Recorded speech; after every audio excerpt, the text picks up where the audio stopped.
நாமக்கல்லில் பழைய பேருந்து நிலையத்திற்குள் பேருந்துகள் வந்து செல்ல கோரி வியாபாரிகள் ஒருநாள் கடையடைப்பு போராட்டத்தில் ஈடுபட்டுள்ளனர்.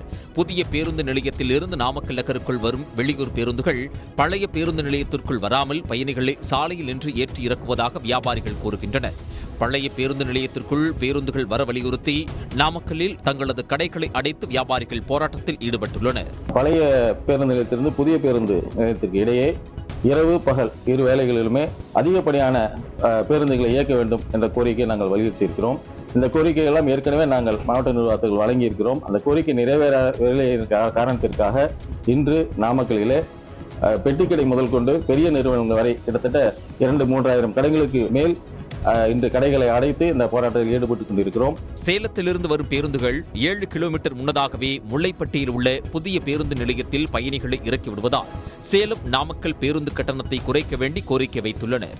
புதிய பேருந்து நிலையத்தில் இருந்து பழைய பேருந்து நிலையத்திற்கு பகல் மற்றும் இரவு நேரங்களில் கூடுதல் பேருந்துகளை இயக்க வேண்டும் என்றும் அவர்கள் கேட்டுக் கொண்டுள்ளனர்.